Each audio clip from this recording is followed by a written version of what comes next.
I do want to introduce the show. We have the great one, Michael Vass, no Soundbites allowed, also my co-host on the S&V 500. It's crazy. I mean, in California, Newsom just signed a new social media bill, which is going to be introducing more censorship onto restricting the public from being able to speak. He also mentioned, and so has every other politician in California, they won't partake in debates because they're claiming they're protecting democracy. Yeah, I was hearing about that a little earlier today. I'm part of a civic engagement group, and we were talking about many candidates, oddly enough, mostly Democrats, are refusing to talk to people. Could it be because the economy is failing, that we're in a recession that they don't want to admit, that the fact that we're looking at mortgages doubled in the space of a year? We are now looking at 6% on mortgages. That's literally, we're talking about a double here. That's insane. And we have a food shortage that's about to hit us. We have at our southern border, we are getting over 8,000, expected to reach 9,000 illegal aliens a month. That's an insane number. And I want to be very clear about this. We're talking about so many people that just 4,000 of those illegal aliens sent to DC overwhelmed the system. About the same amount, 4,000 to 8,000 being sent to New York City is overwhelming New York City. That Chicago and Martha's Vineyard, off of just 1 or 2 busloads of illegal aliens, they are losing their minds. I was saying we have the economy where we're looking at mortgage rates have doubled, which means slower new homes that are going to grow. That's a slowdown of our economy. It is further pressure on this recession that will help to extend it and deepen it. But at the same time, we have people like Kamala Harris, who in March of 2021 was put as the headline focus of taking care of our southern border. She was supposed to be the southern border czar to help America deal with this. And we are seeing that we are getting we're about to get 9,000 illegal aliens a day coming across our southern border, that we are going to hit levels that are going to break the levels we have already hit records on right now. And this is so many people that we've seen DC, New York, Chicago, and Martha's Vineyard, off of just a couple of busloads of people, are falling apart because they can't handle it.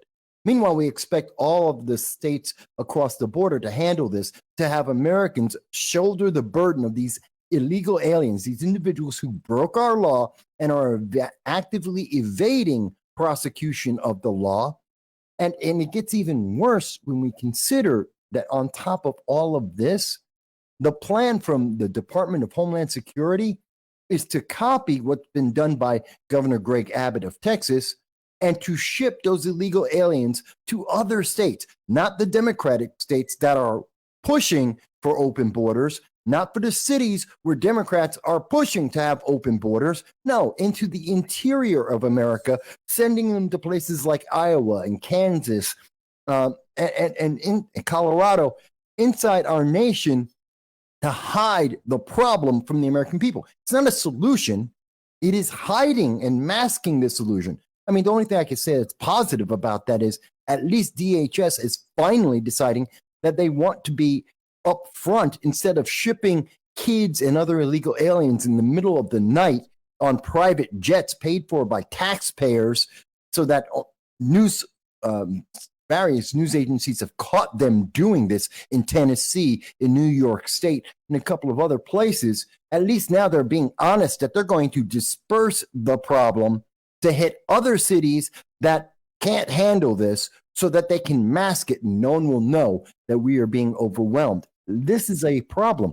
And it gets so much worse as we think about this, all at the same time that we are watching our economy. Again, I'm coming back to the economy, but you've had several speakers. Todd was speaking earlier about our schools, where we're looking at equitable grading. We're looking at they're teaching this critical race theory applications trying to teach our kids that to be white is to be evil, to be black is to be a victim. The only people who can save you are the government, these elites who are going to micromanage your lives. This is what is being programmed into our kids as we are seeing these problems that are erupting everywhere. On top of Iran is attacking America again. The very same people that Joe Biden is trying to make a deal with, the very same people he says we can partner with them, we can work with them to make the world safer, are attacking America as we speak. 3 of them caught, 3 hackers cyber attacking America. And when we do this in Iran, or if we do the Iran nuclear deal, we are going to be funding 10 times as many of these terrorist attacks against America, just like we did in 2016, as admitted by John Kerry on CNBC News, January of 2016. We're funding global terror. This is the plan. This is the plan we're getting. No answer to the food shortage, no answer to the southern border or the terrorists we've caught crossing over. We're trying to make deals with people who are actively attacking us. Our economy is falling apart because they can't even figure out, the Democrats can't figure out a plan, even a bad plan. They have none. And their answer is, oh, you know what? Let's have less transparency with America. Let's have less debates so Americans don't get to hear that. They only get to hear the spin, and maybe we'll be able to save our jobs, which even Chuck Schumer admits that Nancy Pelosi, she's going to Italy. She's done. He's already admitted, as we have seen reported, that the Democrats know they're going to lose the House. They're terrified that they're going to lose the Senate, which means don't do any debates. Oh, you do think she will take that position, ambassador to Italy, even though she has said she won't do it? What do we see constantly happening right now? What's been happening in the cycle for the last roughly 2 years? News comes out, people like yourself, myself, people who are politically astute are following this and saying, hey, here's the problem, here's the situation. We get told by the mainstream media that have a political agenda. We've seen that with CNN. We've seen that with the New York Times. They manufacture and make up their own stories, admitted by Newsweek. And these people turn around and say, no, everything you said is a lie. It's not true. It's not real. And somewhere between 6 months and 2 years later, we find out, oh, by the way, that story we said was a lie. Well, it happened to be absolutely 100% true. Everything that people were worried about, yeah, it was absolutely the thing we should have been concerned about. Don't worry about that. We have a new news story, new news cycle to worry about. This is insane. This is insanity that this is how our government is being run. And every person who's asking a question about it and saying, you know, this isn't the way that America should be. We should have some plans. We should have some accountability, some transparency. And the answer is, oh, well, that means you're MAGA, which means make America great. And that's extremist somehow. And that means you must be a domestic terrorist and we need to silence you, that you need to be othered, that the government and the full weight of government being applied to business and to individuals is to try and come again, is being pushed against you to try and silence you and to make you obey. That is terrifying. And we're seeing this come together because we only have, 60 days until the next election. And we see the Democrats are terrified of losing power. This is all about trying to maintain their power as it all falls apart all around them. It's interesting that when we're looking at this, when we put all this together, there's a reason why so many people, like my good friend Rich Pertel, I met Rich back in 2015. I did an interview with him, one of the few who actually gave him the opportunity to speak to the public when he was running for the state Senate seat. And today, he's one of the most optimistic individuals that I know. And even he is recognizing things are falling down so much, we're being divided so much, that he's talking about his concern of a second civil war. We're hearing this. It's not just something that Tim Pool's talking about. This is coming from Democrats. This is coming from average Americans. It's happening across this nation because things are falling apart. We have failed the American government is failing the American people. We need to call that out. And most importantly, people need to get out there and vote. And I'm not telling you who to vote for, but make sure that whoever you put that vote in for, you better know where they stand on these critical issues. Because if you don't, it's going to destroy this nation. Because look at what we're getting right now. We've got 18, 19 months of the example. Inflation has skyrocketed. Electricity prices have skyrocketed. Mortgages have doubled. Look, we're watching terrorists come across our borders, attack our nations. We have infrastructure falling apart because of illegal aliens coming in. And the answer that we are getting from the people we elected are, oh, well, let's talk about something else instead. Really? Rory, good to be here. Well, I mean, sure, Michael's absolutely right. Michael, you're a stockbroker. You saw all of this stuff crumble right in front of your eyes. Well, yes, but the thing is that 2008 isn't an accurate. It is and it is. It isn't accurate and it is accurate in this sense that, yes, we're going to see a problem that's so deep it's going to touch every single American.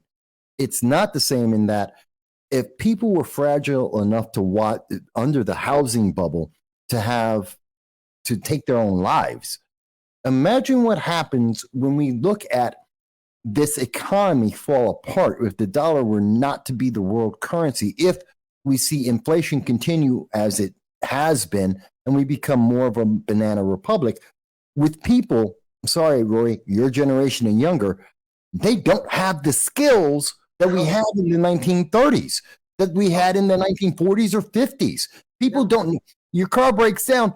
There's no person under 20 knows how to fix that. People rely too much on the technology these days, and they don't practice manual labor, like they did in the old days, because, the old days, all you guys knew was manual labor. I mean, there wasn't technology for people to be lazy and at your beck and call, I'm not quite that old. It made people complacent. It made the youth complacent because everything was instantaneous.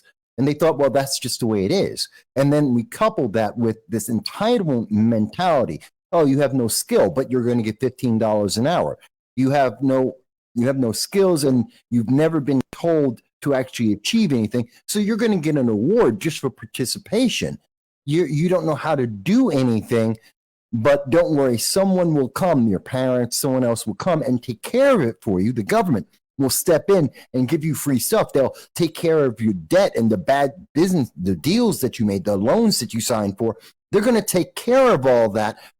Yeah, and I didn't even think of it like that. I mean, people can't even live without their devices, their phones, without it for 5 minutes. Think about if it all goes out and what are they going to do? Clueless. Something to think of. Quote, true patriotism is not manifested in bursts of emotion. It is a dedication of a lifetime. That's by Adlai Stevenson. And that addresses a large part of what you were speaking about. That we're looking at people, emotions are being manipulated, and that is the problem. That people's emotions are being twisted and used rather than focusing on the facts and the issues, which there are many, and you ran through a huge list. And that's where we need to be. One of the scariest things in this poll, looking at Joe Biden, isn't that 58% of people said that he's dividing America. Looking at the independents, 30% of the independents felt what he said was appropriate. That's incredible. That's the scary part, because that's who the speech was targeting. He already has these far left groups already with him. He's targeting independents in this next election, and 30% of them thought that attacking half of America was a good thing, that was a positive. We should be scared about that. There's a problem inherent at that moment.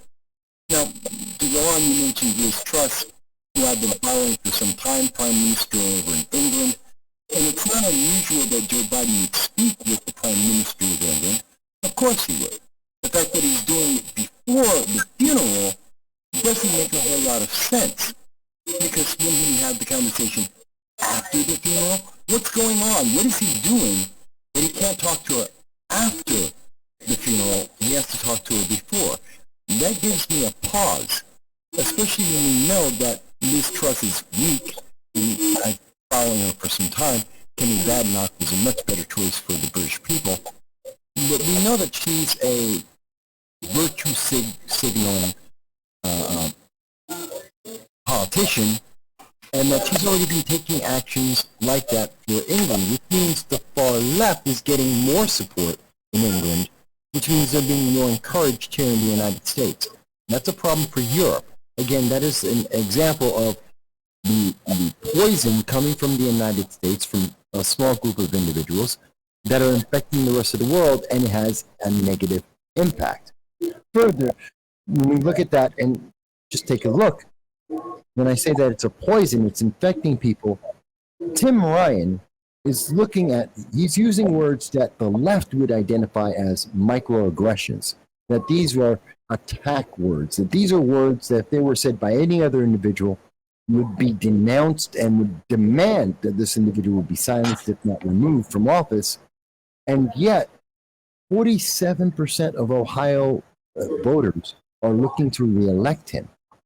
Again, this goes to the 31% that think that what Joe Biden said was absolutely appropriate. Now, it could be who these polls are targeting, but even if they're targeting a specific group, that's a terrifying result to see. So my concern is that we are walking down a path closer to a civil war than not. And these are just the reasons, these are the things surrounding, they're symptoms of the main problem.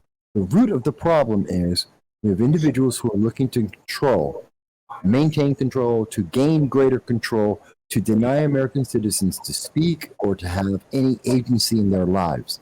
That's the root problem. And everything else we're talking about are just symptoms of that root problem. And the answer to that problem is to vote.